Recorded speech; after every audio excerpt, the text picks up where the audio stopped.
So I was gonna put a sticky note over today's album because it has nudity on it, but because the sticky note sucks, it doesn't want to stay. So we're gonna be talking about Time in a Word by Yes.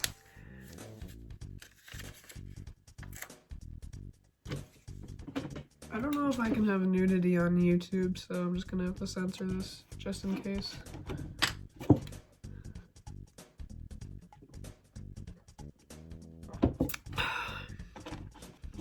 I don't want to be killed. So, this album came out in 1970, which, this is a repressing, by the way. This is a self-titled, oh man, it's all beat up. It's first pressing, 69. I know my Yes lore off the top of my head. So this is 69, this one's 70, but this is a 2000, this is a album from 2000, this is a 2013 repressing. If you can see back here, I need to get a crate, but a lot of these are repressings. A lot of them, quite a few of them are actually first pressings. Now this album here, repressing. This album here, first pressing. I winked, but you can't see it because I'm wearing glasses. Now, if I remember correctly, this was their last album with Peter Banks before Steve Howe joined, because this is... I cannot see. The backside is dark. Give me a second. This is 1971. I was thinking it's 1972, but that's fragile. Fragile. Fragile.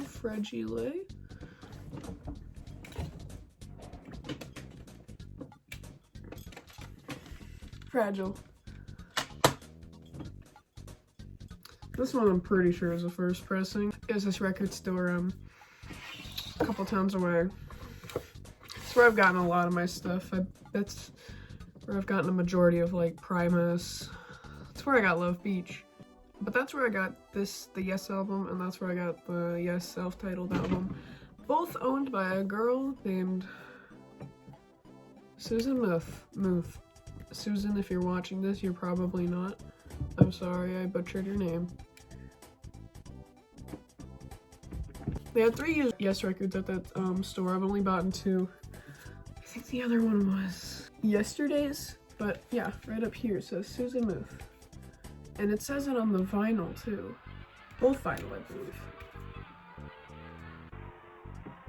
You can see here it says Susan Muth on the white and on the green and the red parts. Now, judging by what I saw in the reflection of the record, you can probably see my lamp. I'm not a professional. I have a desk lamp that I've had for several years, since I was maybe in 5th grade. The Yes album is a gatefold. I can't really see what I'm doing here. John Anderson, Bill Bruford, Chris Squire. So that's Steve Howe. I can't really tell because, like, glasses, it's also hard for me to turn my head like that. Back again, here we go. We got Susan. I saw another one of her used records at that store. I cannot remember the band, but I don't know. Next time I go to that store, I might pick up the Yesterdays, but I'm more focused on trying to get a King Gizzard and the Lizard Wizard record there, unless somebody took it.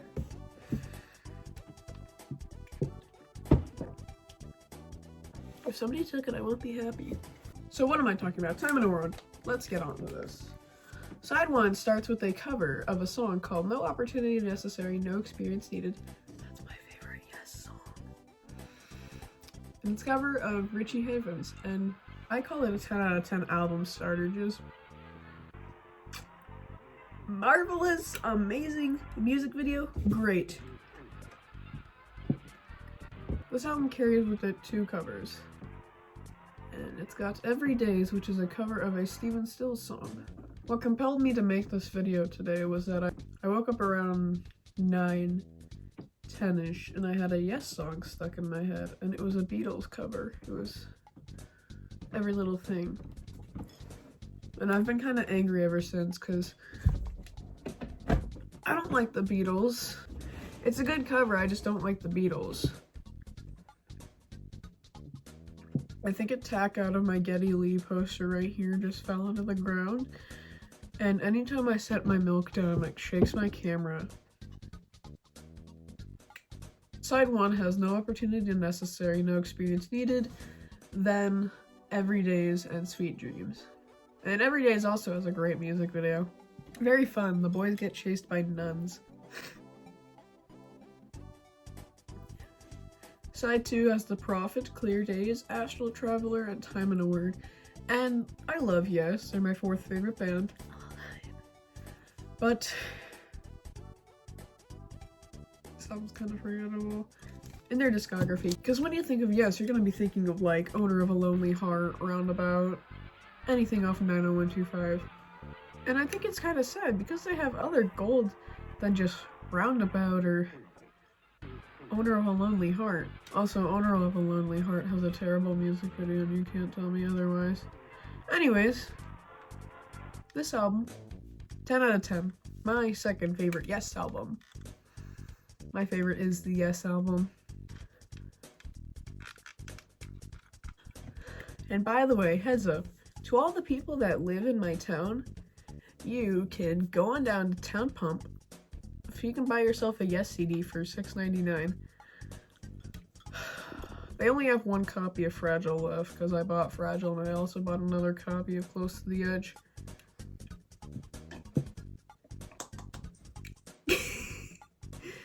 My cat's here. That second copy of Close to the Edge that I have is, it's a backup copy. The album's a little bit forgettable in the Yes standards, because you're gonna be like thinking of other stuff. You're not gonna be thinking about the Titty album.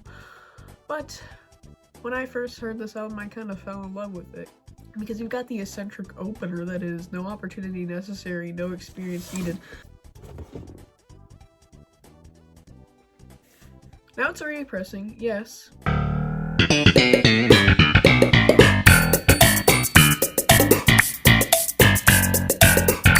But it sounds pretty good. I'm not gonna be all like, original pressings suck, the quality's terrible, blah blah blah blah blah, Crosley's, ugh. Now I'm not saying I have any standards. I'll listen to what I'll listen to. I'm just saying, they did a good job on remastering this. So right about now, I'm going to start trailing off into things that aren't related to this album necessarily. In my honest opinion, I wish Bill Bruford stayed in Yes.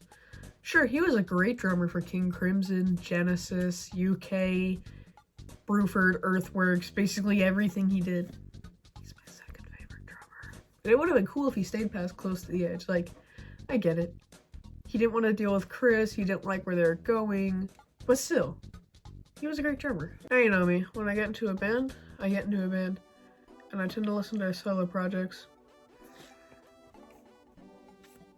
Feels good to me. This is a great album. Now besides King Crimson, I didn't really care for jazz, but this album just changed my mind.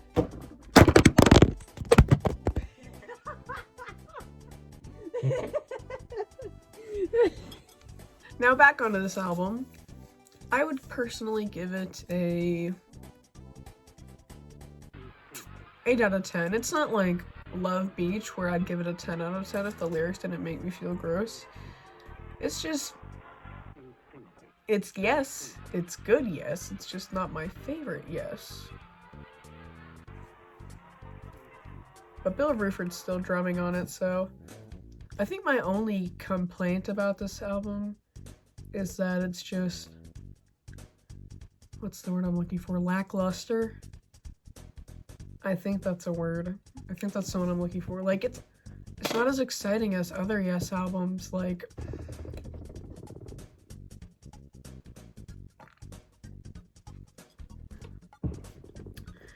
I'm gonna end up getting a really bad stomachache from this because I am allergic to milk. It's it's just not as exciting as other albums to me. Like, of course, it's got a great intro, but then there's also Yours Is No Disgrace. Absolute. Basically a 10 out of 10 song. You know, we crashed a car to that song. Makes it even better. Now,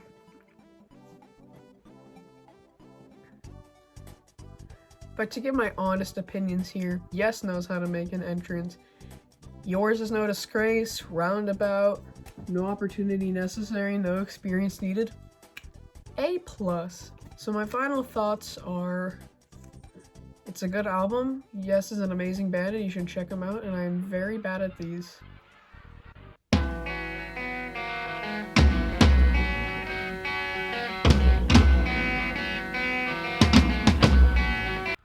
There's not a lot left, but let's chug this bad boy.